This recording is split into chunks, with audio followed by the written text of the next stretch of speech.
अटक पुलिस ने राजा बशारत, उमर अयूब और अहमद चट्ठा को अडियाला जेल से गिरफ्तार कर लिया। पीटीआई रहनुमाओं माजिद दानियाल और मलिक अजीम को रावलपिंडी पुलिस ने हिरासत में ले लिया है। गिरफ्तारी पर पांचों मुलजिमान को रावलपिंडी पुलिस लाइन्स हेडक्वार्टर्स मुंतकिल कर दिया गया। गिरफ्तारी के खिलाफ वकला ने रावलपिंडी की इंसदादी दहशतगर्दी अदालत में दरखास्त दायर की, जिस पर जज अमजद शाह ने गिरफ्तार मुलजिमान को शाम 7:30 बजे अदालत में पेश करने का हुक्म सुनाया। तहम पुलिस की जानिब से मुलजिमान को पेश न किया गया, जिस पर अदालत ने SP सदर नबील खोकर को तौहीन अदालत का नोटिस जारी करते हुए जुम्मे की सुबह तलब कर लिया है।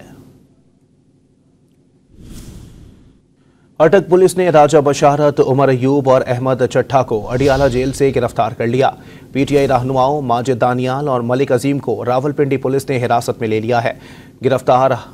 गिरफ्तारी पर पांचों मुलजिमान को रावलपिंडी पुलिस लाइन्स हेडक्वार्टर्स मुंतकिल कर दिया गया। गिरफ्तारी के खिलाफ वकला ने रावलपिंडी की इंसदादी दहशतगर्दी अदालत में दरखास्त दायर की, जिस पर जज अमजद शाह ने गिरफ्तार मुलजिमान को शाम 7:30 बजे अदालत में पेश करने का हुक्म सुनाया। तहम पुलिस की जानिब से मुलजिमान को पेश न किया गया, जिस पर अदालत ने SP सदर नबील खोकर को तौहीन अदालत का नोटिस जारी करते हुए जुम्मे की सुबह तलब कर लिया है।